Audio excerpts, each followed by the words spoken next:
又到了一年一度空气中弥漫着青梅香气的季节。每一年这个时候，朋友们都迫不及待地问我，肥丁，青梅该怎么挑？哪一种最适合酿酒、泡酒梅露？那些做梅干果酱？对于热爱天然酿酒的我来说，青梅绝不仅仅是简单的食材，而是在时间中沉淀，最终酝酿成岁月的珍贵赠礼。在这2年，我投入了一场寻梅的长跑，从广东、福建、江苏、四川一路寻觅到云南，甚至日本品种，细心记录了20多种青梅的特色酸度香气，和它们在发酵中每一丝微妙变化，凝聚成了这一期的保姆级选梅指南。大家可以在视频下面的章节中找到各个品种的分类，对于所有爱梅的朋友们来说，都是不可错过的珍藏。若你已经翘首以待，请关注我并点赞收藏，跟着肥丁踏上这一段美妙的寻梅之旅。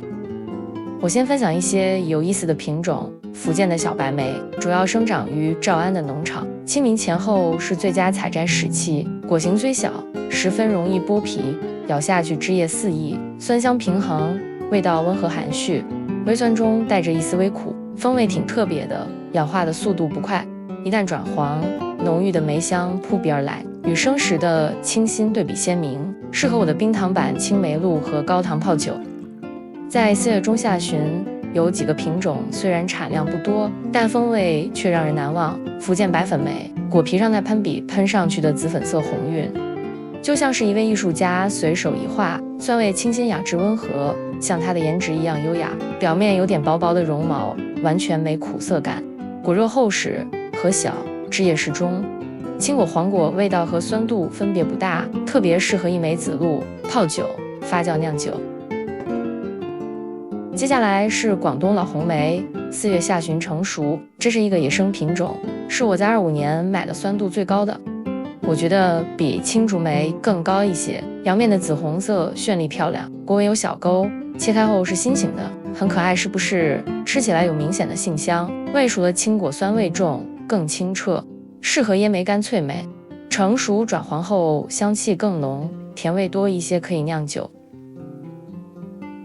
这是青竹梅，它来自广东，梅子中的霸道总裁，泡梅子酒的基础款品种，经济实惠，清新的青草梅香，酸度硬气，个头大大的，顶部尖尖，酸度我给最高5星，口感脆艳，除了微涩没什么缺点。成熟变成黄梅后，梅香更浓了，涩味也会减少一些。泡烈酒、发酵酿酒建议用转黄的熟梅，泡的时间不能太短。做脆梅的话，用我配方的糖水要多换几次除色。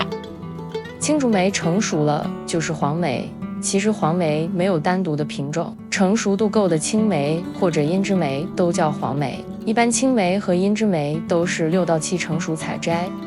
而黄梅成熟度需要树上熟，达到8到9成，这样香气也会更足了，酸味也会更柔和一些，更适合做梅露、泡酒。但是熟黄果梅皮容易破。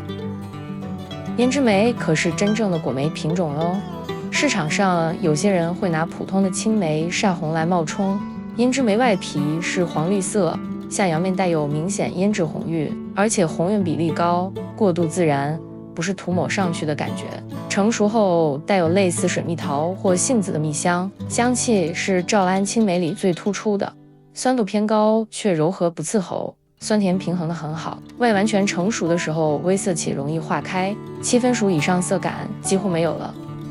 果汁多，果肉细腻柔软，批薄一剥，很多人喜欢用它来泡酒，因为果香和酒香融合，酸甜中带着微涩的愉悦，层次感复杂。福建龙眼梅别被名字误导了，它没有龙眼味，却藏着淡淡的花香和蜂蜜香，开箱已经香气扑鼻。果形较小，圆润如龙眼，皮薄，颜色偏淡，有薄绒毛，肉厚，适合做蜜饯果酱，口感柔和无苦涩。它的酸度非常低，如果你怕酸或者家里有小朋友，用它做不发酵版青梅露是首选。我很期待用它来发酵的蜂蜜梅酒。5月上旬成熟的香梅来自李梅之乡永泰县，个头大，肥硕柔软，果肉细腻，皮后有薄绒毛。我觉得它的味道近似老红梅，但是甜酸更均匀一些，酸的清澈而不霸道。当它达到8分熟的时候，杏香中会柔和进丝丝花香，回味非常悠长，梅香馥郁。我收到的果子8、9分熟了，发酵酿酒容易爆果，果尾开始发黑的我冷冻之后做果酱，果皮容易氧化，用来发酵蜂蜜梅酒，出汁率高，产气的时间特别长，是酿酒梅醋梅露的上好材料，个头大肉厚，也适合制作茶梅 Q 梅。接着我们来到江浙一带，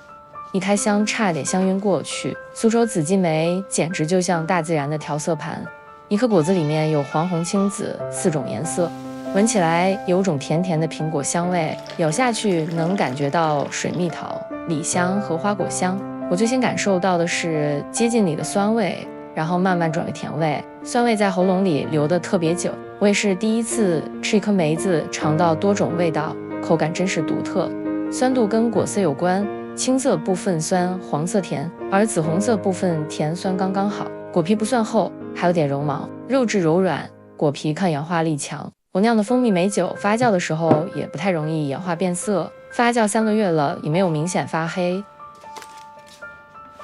这款梅子是野生的，实际上不知道什么品种，粉丝家里附近采下来特地送给我品尝，果皮光滑，肉质柔嫩，果实又大又多汁，刚吃下去的时候是芬芳的杏香，然后酸味才慢慢释放出来，让人在嘴里久久回味。这种先甜后酸的层次感实在太特别了。这梅子的甜度高，不涩不苦，果实饱满，无论是酿酒或是泡酒都毫无疑问是极品。25年5月下旬刚下完雨，当我收到的时候，青梅已经开始转黄，已经熟了一些。我随即做了茶梅和话梅，都很好吃。稍后我会分享实验成功的配方和视频，喜欢的朋友不要错过，记得订阅我。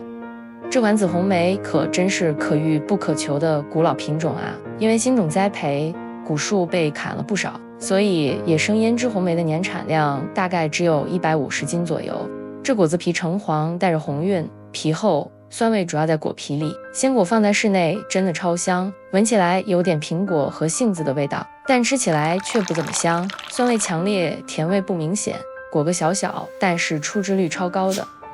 进入6月，等了又等的南高梅终于来了，发酵蜂蜜梅酒的首选哦。从4月下旬我就开始预定南高梅了，错过这村就没这店了。等寄到的时候想加单，通常都没货了。我试过4个基地的南高梅，包括日本原产和四川大邑引种，各有各的特色。虽然都拥有南高梅特有的皮薄肉厚、杏桃香浓的样子，但是因为采收的时间、熟度不同，让风味有了变化，还是有些微的差别。这款南高梅来自日本和歌山，日本最高级梅子品种，颜色金黄，质地超软，甜度比国产的高，少酸多甜。我买的时候已经9分熟了，果皮薄到容易破损，拥有浓郁的桃子糖果香气，还有杏香。入口我以为吃了超浓郁桃味糖果，可以直接吃。发酵的时候气体超猛烈，风味真的顶级。制作蜂蜜发酵酒的时候，南高梅的出汁率特别高。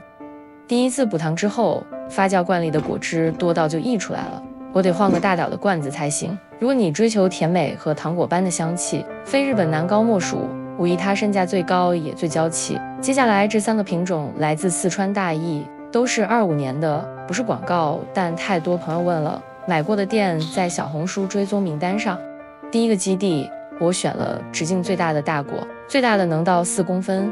果皮在南高系里算是比较厚的，收到时候7分熟，果肉扎实多汁，糖果香、花蜜香还有水蜜桃香混在一起，比日本的南高梅酸度高一些，层次感丰富又醇厚，属于全能型选手。除了脆梅，我觉得所有的青梅食谱都能用这种梅子来做。第2个基地我觉得香味最接近日本南高，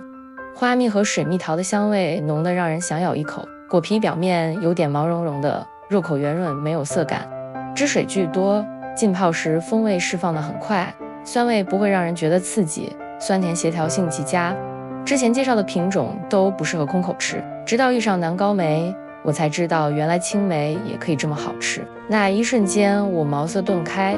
做日式紫苏梅干就得选这种果肉厚、成熟度高、甜酸平衡的品种，才能抵消重盐腌制的死咸。第3个基地，他们家有南高和南高腌制2种选择，我选了南高腌制。煞红的腌制红晕面积比较大，果径有大有小，果核偏大，七分熟是我买的3个大益系列里酸度最高的，它的汁水浓郁，酸甜感层次分明，香气又浓又醇厚，特别适合用来做那种耐得住时间沉淀的长周期发酵蜂蜜美酒。国产的南高性价比肯定更赞，不过不论你选哪一种，南高梅在做发酵蜂蜜美酒的时候都特别活跃，产生的气体可猛烈了，只能轻晃，不然皮容易破，记得每天都要帮它排气哦。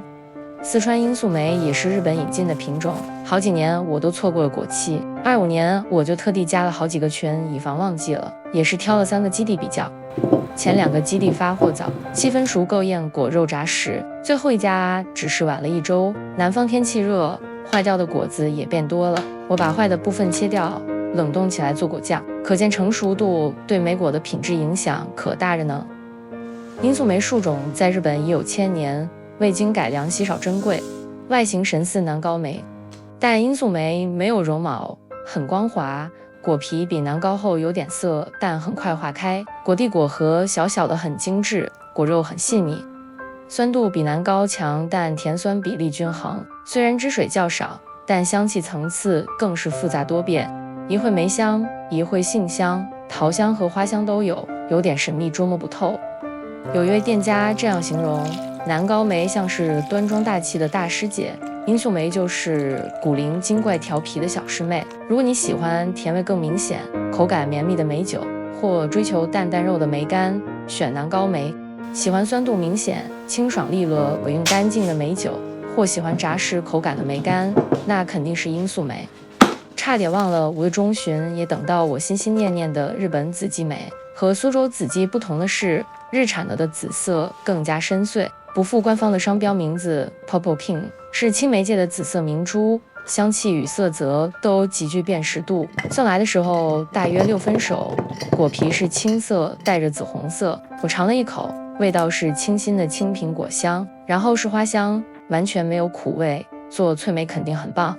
5月中旬天气开始热了，在空调房25度放了2天，青色的部分开始转黄，紫红转为鲜红，转黄后的紫姬，它的青苹果香气更浓郁了，酸度也会稍微降低，因为它的果皮花青素含量很高。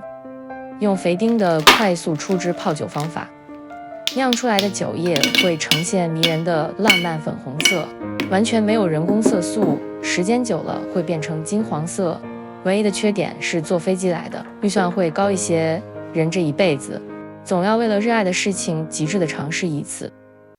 当其他地方的梅季接近尾声，云南的梅子才刚开始发力。云南的品种很野，也很有个性。赵水梅是云南的热门品种，我买的是大果，个头巨大，青果非常硬，真的是我见过最硬的品种。果子没有绒毛，皮肤光滑，它的酸度也高，味道清澈，大气纯正，果皮没有苦味。如果说福建的青竹梅是霸道总裁，赵水梅简直是温润绅士。转黄后肉质也不会马上变软，得在摄氏25度室温放2-3天才开始变软，这时候果胶出来了。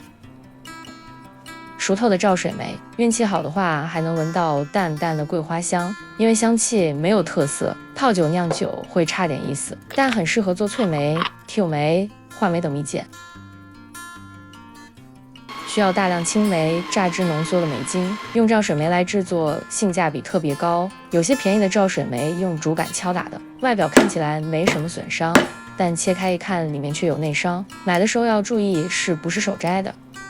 如果你还认为青梅一定很酸，不怎么好吃，那你也可以试试云南丰后梅了。它的外观有点随意，实际上有点冤屈。丰后本来不是这个样子的，因为25年的春季雨下得多，天气不给力，果子长得不好，不规则不对称，表面凹凸不平，还有大面积的霜痕，屁股那儿甚至有坑坑歪弯和肉芽。果皮有3种颜色，青的、黄的，还有胭脂粉，转黄了还是挺坚硬的，但是吃起来口感超棒。果皮嚼碎后回甘，完全不苦不涩，我连皮都一起吃了。丰后是跟桃子嫁接培育的，果香很独特，带着一种陌生的花果香和蜂蜜香，尾韵有点像南华李和西梅，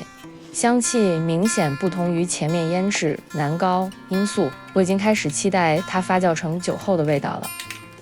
云南花漾多么诗意的名字，听说它是喝山泉水滋养长大的。开箱时我闻到青苹果味，青果不香，但转黄后的会有淡淡的青苹果香。个头不大，切开果肉软，吃起来甚至能品出一点淡淡的桂花香，杏香、花生和蜂蜜香很清新又别致，酸度适中。青果可以做脆梅梅精，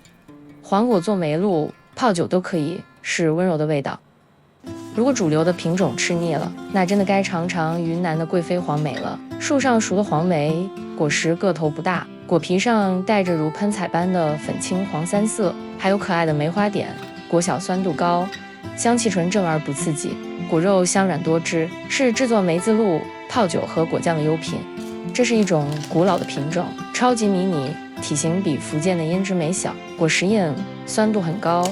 打开包装后，梅香不是特别突出，和那些商业化口味的果子并不一样。它不仅仅是酸甜，带有大理高海拔的自然气息。我叫它荒野女王。在发酵或者浸泡的过程中，会释放出一些微妙的微涩感，这种涩感不是苦的，更像红酒里的单宁，让整体风味层次变得更复杂、更高级。虽然个头小，但冷冻之后出汁量惊人。我特别喜欢用它做不发酵的青梅露，喝下去余韵悠长，层次感更深邃，与其他品种混合会给你更多惊喜哦。在6月份的尾声，我还找到了一个浪漫的品种胭脂情人梅。最特别的是它长出成双成对的2连果，样子真可爱，但产量少，